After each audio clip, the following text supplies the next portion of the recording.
All right, friends, let's get rocking and rolling here. So this is the first in a series of videos that I'm going to be filming that focus on some of the big topics covered on the Calculus A/B exam. I call these the special topics. These are things that we've studied earlier in the course, but we haven't looked at in a while, and so now we're coming back to this. So the special topics that we're going to look at right now are continuity and differentiability. Now, I would assume that any calculus student knows that if a function is continuous, it means that there are no holes, no jumps, no breaks, no vertical asymptotes. Basically, any function that you can draw, if you can draw it without picking your pencil off the paper, that's a continuous function. However, if your graph has a situation like this, that's going to be a hole. Your graph's not continuous at the hole. Maybe you think about a graph that looks like this one, that's going to be a jump discontinuity. Or maybe you want to think about the graph of y equals 1 over x squared. You've got a vertical asymptote there that has it's called an infinite discontinuity or a vertical asymptote. Holes are also known as removable discontinuities. Okay. In order to prove whether a function is continuous or not, there's a three-step process, and you have to show all three of these steps in order to prove that a function is continuous. You need to, first of all, show that f of a exists, that the function is defined at the point that you're interested in. Secondly, you need to show that the limit as x approaches a of that function exists. And with piecewise functions, you're going to have to check the limit from the left, and you're going to have to check the limit from the right, and those values need to be equal in order to say that the limit actually exists. And then finally, you need to make sure that the limit as x approaches a, whatever value you got from checking the left and right-sided limits, is actually equal to the value of the function at a. You need all three of these things to be true before you say that a function is continuous at a point. When talking about differentiability, differentiable functions are also known as smooth functions. Okay, this function that I graphed up here, which was continuous, is also differentiable. When we look for functions to be differentiable, it means that they're smooth. This means that also that the derivative exists everywhere. Reasons why a function would fail to be differentiable. If you have a cusp point, so something like this is a cusp. Or maybe if you think about a semicircle, at the very ends, you have what are known as vertical tangent lines. If you have a vertical tangent line, then the slope does not exist, which means that the derivative does not exist, which means that the function fails to be differentiable. And also at any point on the curve, if the graph is not continuous at that point, then the graph cannot be differentiable. Okay? So that's sort of a quick summary of continuity, differentiability. Let's look at a free response question and go from there. Okay, we are being asked to prove in this first one that the function f of x, which is equal to 2 cosine pi x for x less than 1, and e to the x minus 1 minus 3 for x greater than or equal to 1, is a continuous function. Now, I want to look at this question a little bit differently. Usually what's going to happen is the College Board is going to say prove or disprove or determine whether the function is continuous at x equals 1. So let's start there. Is the function continuous at x equals 1? Well, remember there's a three-step process. First of all, we're going to look at f of 1. Then we're going to look at the limit as x approaches 1. But when we talk about approaching 1, we're saying from the left and from the right. And for this function, it's defined differently for values of x less than 1 than how it's defined for values of x greater than or equal to 1. So in this case, we need to find the limit as x approaches 1 from the left, as well as the limit as x approaches 1 from the right. And all three of these are going to have to be equal before we can state whether the function's continuous at x equals 1 or not. So let's find f of 1. F of 1, I want to know what is the value of the function when x is equal to 1. Well, if x is equal to 1, I have to use the second part of this function. F of 1 is e to the 1 minus 3. I'm just evaluating the bottom part at 1. If I simplify this a little bit, we get e to the 0 minus 3. E to the 0 is 1, and 1 minus 3 is negative 2. Because this is a number, a numerical value, f of 1 exists. Check. Not necessarily getting a point, but I've done the first part. Now let's talk about finding the limit as x approaches 1 from the left of f of x. If I'm approaching 1 from the left, this is numbers like 0.9, 0.99, 0.999. Well, they're all less than 1, which means I'm using the function 2 cosine of pi x. So my notation, I'm going to be very careful. Limit as x approaches 1 from the left of 2 times cosine of pi x. Now, when you're evaluating a limit, you are asking the question, what happens as x gets close to 1 from the left? One of the first methods we learn for evaluating limits is that often the function, the limit and the value of the function are the same. Often, but not always. That's what allows us to evaluate this function at 1. So let's find 2 times the cosine of pi. So that I can compare this to negative 2, we do need to evaluate. Cosine of pi, let me do a little side work over here. Here's my unit circle. I know that for any angle on the unit circle, the horizontal length is the cosine side. The vertical is the sine side.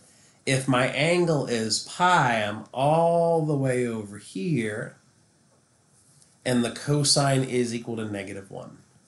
2 times negative 1 is negative 2. Okay, well that's promising. The limit from the left is equal to the value of the function, but that's not enough. I now need to find the limit as x approaches 1 from the right of f of x. I'm approaching 1 from the right, that means numbers larger than 1. Numbers larger than 1, that means I'm going to use the second function. I need the limit as x approaches 1 from the right of e to the x minus 1 minus 3. Again, I'm going to try direct substitution. E to the 1 minus 1 minus 3 is e to the 0 minus 3, that's 1 minus 3, which is negative 2. Excellent. The limit as x approaches 1 from the left is negative 2. The limit as x approaches 1 from the right is negative 2. Just about any time I've seen a continuity question on the free response, the College Board will do something like, if the student considers the limit from the left and the limit from the right, they get a point for considering both. Your conclusion, well, let's see, f of 1 is negative 2. The limit as x approaches 1 from the left is negative 2. The limit as x approaches 1 from the right is negative 2. I'd want to see something like, since f of 1 equals the limit as x approaches 1 of f of x, this implies f is continuous at x equals 1. Nice. That statement is likely going to earn you the second point. Now, I wanted to push the rigor on this question a little bit. And what I want to do is I want to prove that this function is a continuous function, meaning continuous everywhere. So that means no holes, no jumps, no breaks. I'm looking for continuous everywhere. We've proven continuous at x equals 1, but the question of continuous everywhere, that means we have to think of every single point on the graph. Now that's going to be tough, especially if you don't have the graph in front of you. But here's what I know. I know that the graphs of cosine of x, that's a parent function, and e to the x, are continuous on their domains. Okay, now getting really specific. The graph of cosine of x, the graph of e to the x, if I look at those two graphs, those are continuous on their domains, meaning for all values of x. Now, 2 times cosine of pi x, well, that's just a transformation of cosine of x. Cosine of pi x is going to be a compression, a horizontal compression. Multiplying by 2 is going to be a vertical expansion. That doesn't change the continuity. E to the x minus 1 is a shifting of your graph one space to the right. Minus 3 is shifting the graph down by 3. So that tells me that 2 cosine of pi x and e to the x minus 1 minus 3 are both continuous on their domains. Meaning this, if I were to graph 2 cosine of pi x for x less than 1, the graph is continuous. The graph of e to the x minus 1 minus 3 for values of x greater than or equal to 1 is also continuous. And here's the thing though, it would be possible, this is not what our graph looks like, maybe your graph of 2 cosine pi x looks like this, and then the graph of e to the x minus 1 minus 3 looks like that. They could both be continuous on their respective domains, but not be continuous at this place where they're defined differently, at x equals 1. But we know from the work that we did up here that the function is also continuous at x equals 1. So by all of this, what we're able to say is that f is continuous everywhere. And that's really what we wanted. I have never ever seen the College Board ask on the free response part of the exam about the continuity of a function everywhere. They usually are very specific and they're going to say, is the function continuous at a point? And so the work that we did starting right here, ending right here, that's the part I'm really interested in for all of the A-B students. The conversation about being continuous on their domains, the transformations being continuous on their domains, that really is just, some bonus knowledge for you all. All right, let's keep going. Now we need to determine whether or not the function f of x is differentiable. Well, to look at differentiability, we need to know if the derivative exists. So what I'm going to do is I'm going to find the derivative of this piecewise function one piece at a time. Well, what's the derivative of 2 times cosine of pi x? That would be 2 times negative sine of x times pi, or if you'd prefer, negative 2 pi sine of pi x, and this is for values of x less than 1. We're going to find the derivative of e to the x minus 1 minus 3. Well, the derivative of e to a power is just e to the power, minus the derivative of 3. 3 is a constant. And this is technically true for x greater than 1. We didn't necessarily talk about this a lot in class, but when you're dealing with piecewise functions, the overlap place, the x equals 1, is the place that really, that's where you're questioning whether or not the derivative exists. We know that 2 times negative sine of pi x times pi, well, that's good. That's defined for all values of x less than 1. E to the x minus 1 is defined for all values of x greater than 1. Really, the question is about differentiability at 1 itself. So to figure that out, it's relatively quick and easy. We're going to find the limit as x approaches 1 from the left of the derivative. Well, what's our derivative? For values of x less than 1, we know that that is going to be negative 2 pi times sine of x. Again, I can evaluate my limit as x approaches 1 from the left by doing direct substitution. So negative 2 pi times sine of pi times 1. That's negative 2 pi times sine of pi. Sine of pi, if necessary, go back to your unit circle. The sine of pi is 0, so we get negative 2 pi times 0, which is 0. Okay, not too bad. Now we're going to find the limit as x approaches 1 from the right of your derivative of f prime. And that's the limit as x approaches 1 from the right of e to the x minus 1, which is e to the 1 minus 1, that's e to the 0, which is 1.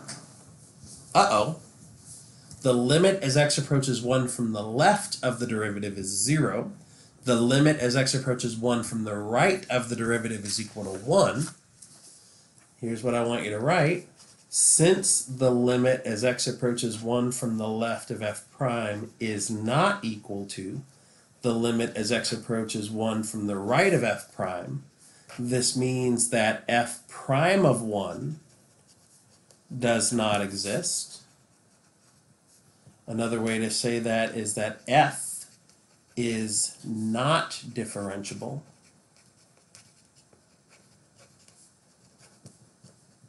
at x equals 1. Okay? Now, does the derivative exist at all of the other places? Yes. And that has to do with the fact that both parts of the derivative are nice, continuous functions, no holes, no jumps, no breaks, no vertical asymptotes. However, at x equals 1, the value of the derivative from the left of 1 and the value of the derivative from the right of 1 are not equal to each other, and that's why f is not differentiable at x equals 1. In terms of points, probably College Board will do the same thing. If you evaluate the limit as x approaches 1 from the left of the derivative and evaluate the limit as x approaches 1 from the right of the derivative, 1 point for that, 1 point for your conclusion. Depending on how tricky the problem is, they could even possibly give you 1 point for each part of your piecewise function when you found the derivative. Lots of possibilities here. But these are two great examples of what your writing needs to look like when considering continuity and differentiability. Make sure you bring your notes to class. You're going to be able to use these for the problems we're working on in class tomorrow. And yeah, that's it.